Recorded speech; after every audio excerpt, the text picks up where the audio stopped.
नमस्कार। श्रीमद् वाल्मीकि रामायण अखंड पाठ में स्वागत करती हूँ आप सबका। आज का हमारा सर्ग है 12वां यानी कि द्वादश सर्ग है उत्तरकांड से। आज के सर्ग में फिर हम राक्षस कुल की ही कथा को आगे बढ़ाएंगे। आज हम जानेंगे कि शूर्पणखा तथा रावण आदि तीनों भाइयों का विवाह किस किस से होता है और आज ही होगा मेघनाद का जन्म। तो चलिए प्रारंभ करते हैं आज का पाठ। राक्षसेन्द्रो अभिषिक्तस्तु भ्रातृभिः सहितस्तदा ततः प्रदानं राक्षस्या भगिन्याः समचिन्तयत् स्वसारं कालकेयाय दानवेन्द्राय राक्षसीं ददौ शूर्पणखां नाम विद्युज्जिह्वाय राक्षसः अथ दत्त्वा स्वयं रक्षो मृगया मटते स्म तत्रापश्यत् ततो राममयं नाम दितेः सुतं कन्या सहायं तं दृष्ट्वा दशग्रीवो निशाचरः अपृच्छत् को भवानेको निर्मनुष्य मृगे वने अनया मृगशावाक्ष्या किमर्थं सह तिष्ठसि मयस्तदा ब्रवीत् राम पृच्छन्तं तं निशाचरम्। अगस्त्य जी अब आगे सुनाते हुए कथा कहते हैं कि हे श्री राम, अपना अभिषेक हो जाने पर जब राक्षस राज रावण भाइयों सहित लंकापुरी में रहने लगा, तब उसे अपनी बहन राक्षसी शूर्पणखा के ब्याह की चिंता हुई। उस राक्षस ने दानवराज विद्युज्जिह्वा को, जो कालका का पुत्र था, अपनी बहन शूर्पणखा ब्याह दी। तो श्री राम बहन का ब्याह करके राक्षस रावण एक दिन स्वयं शिकार खेलने के लिए वन में घूम रहा था। वहां उसने दिति के पुत्र मय को देखा। उसके साथ एक सुंदरी कन्या भी थी। उसे देखकर निशाचर दशग्रीव ने पूछा, आप कौन हैं जो मनुष्यों और पशुओं से रहित इस सूने वन में अकेले घूम रहे हैं? इस मृग नयनी कन्या के साथ आप यहाँ किस उद्देश्य से निवास करते हैं?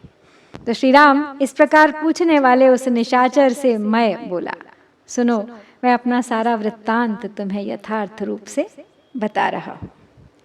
श्रूयताम सर्वमाख्यास्ये यथावृत्तम् इदं तव हेमानामाप्सरास्तात श्रुतपूर्वा यदि त्वया दैवतैर्मम सा दत्ता पौलोमीव शतक्रतोः तस्यां सक्तमना ह्यासं 10 वर्षशतान्यहम् सा च दैवतकारेण गता वर्षाश्चतुर्दश तस्याः कृते च हेमायाः सर्वं हेममयं पुरं वज्रवैदूर्यचित्रं च मायया निर्मितं मया तत्राहमवसं दीनस्तया हीनः सुदुःखितः तस्मात् पुरात् दुहितरं गृहीत्वा वनमागतः इयं ममात्मजा राजस्तस्या कुक्षौ विवर्धिता। रावण ने वन में मय दानव को देखा और मय से पूछा कि तो तुम यहाँ अपनी मृगनयनी कन्या के साथ किस उद्देश्य से निवास करते हो? तो मय ने रावण से कहा कि हे तात, तुमने पहले कभी सुना होगा, स्वर्ग में हेमा नाम से प्रसिद्ध एक अप्सरा रहती है। उसे देवताओं ने उसी प्रकार मुझे अर्पित कर दिया था जैसे पुलोम दानव की कन्या शची देवराज इंद्र को दी गई थी। मैं उसी में आसक्त होकर 1 सहस्र वर्षों तक उसके साथ रहा हूँ। एक दिन वह देवताओं के कार्य से स्वर्गलोक को चली गई। तब से 14 वर्ष बीत गए। मैंने उस हेमा के लिए माया से एक नगर का निर्माण किया था जो संपूर्णतः सोने का बना है। हीरे और नीलम के संयोग से वह विचित्र शोभा धारण करता है। उसी में मैं अब तक उसके वियोग से अत्यंत दुखी एवं दीन होकर रहता था। उसी नगर से इस कन्या को साथ लेकर मैं वन में आया हूँ। तो राजन, यह मेरी पुत्री है जो हेमा के गर्भ में ही पली है और उससे उत्पन्न होकर मेरे द्वारा पालित और बड़ी हुई है। भर्तारमनया सार्धमस्याः प्राप्तो अस्मि मार्गितुं कन्या पितृत्वं दुःखं हि सर्वेषां मानकांक्षिणां कन्या हि द्वे कुले नित्यं संशये स्थाप्य तिष्ठति पुत्रद्वयं ममाप्स्यस्यां भार्यायां संबभूवः मायावी प्रथमस्तात् दुन्दुभिस्तदनन्तरः एवं ते सर्वमाख्यातं यथा तथ्येन पृच्छतः त्वामिदानीं कथं तात जानीयां को भवानिति एवमुक्तं तु तद्रक्षो विनीतमिदमब्रवीत् अहं पौलस्त्यतनयो दशग्रीवश्च नामतः मुनेर्विश्रवसो यस्तु तृतीयो ब्रह्मणो अभवत्। आगे कहता है मैं दानव रावण से कि मैं अपनी इस कन्या के योग्य पति की खोज करने के लिए यहाँ पे आया हूँ। मान की अभिलाषा रखने वाले प्रायः सभी लोगों के लिए कन्या का पिता होना कष्टकारक होता है, क्योंकि इसके लिए कन्या के पिता को दूसरों के सामने झुकना पड़ता है। कन्या सदा दो कुलों को संशय में डाली रहती है। हे तात, मेरी इस भार्या हेमा के गर्भ से दो पुत्र भी हुए हैं, जिनमें प्रथम पुत्र का नाम मायावी और दूसरे का दुंदुभि है। तो हे तात, तुमने पूछा था, इसलिए मैंने इस तरह अपनी सारी बातें तुम्हें यथार्थ रूप से बता दी हैं। अब मैं यह जानना चाहता हूँ कि तुम कौन हो। यह मुझे किस तरह से ज्ञात हो सकेगा। तो मयासुर के इस प्रकार कहने पर राक्षस रावण विनीत भाव से यूं बोला, मैं पुलस्त के पुत्र विश्रवा का बेटा हूँ। मेरा नाम दशग्रीव है।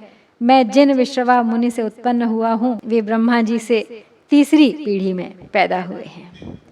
एवमुक्तस्तदा राम राक्षसेन्द्रेण दानवः महर्षेस्तनयं ज्ञात्वा मयो हर्षमुपागतः दातुं दुहितरं तस्मै रोचयामास तत्र वै करेण तु करं तस्या ग्राहयित्वा मयस्तदा प्रहसन् प्राह दैत्येन्द्रो राक्षसेन्द्रम् इदं वचः इयं ममात्मजा राजन् हेमयाप्सरसा धृता कन्या मन्दोदरी नाम पत्न्यर्थं प्रतिगृह्यताम् बाणमित्येव तं राम दशग्रीवो अभ्यभाषत प्रज्वाल्य तत्र चैवाग्निमकरोत् पाणिसंग्रहं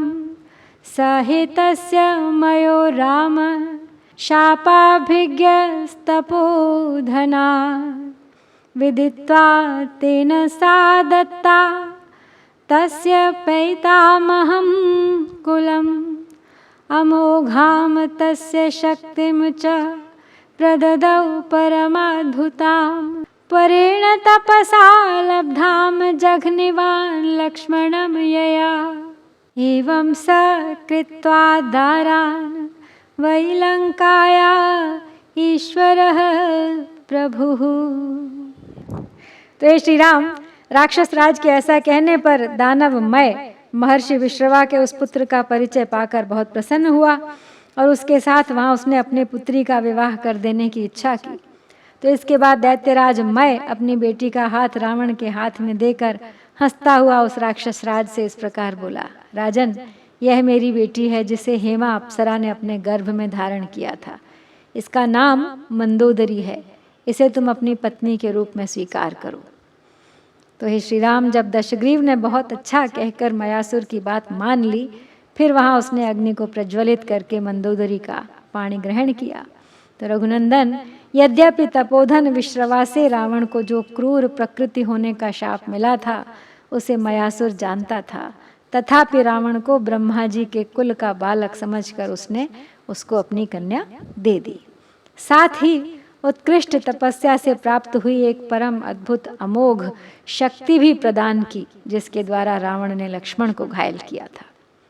तो इस प्रकार दार परिग्रह यानी विवाह करके प्रभावशाली लंकेश्वर रावण लंकापुरी में गया और अपने दोनों भाइयों के लिए भी 2 भार्याएं उनका विवाह कराकर ले आया।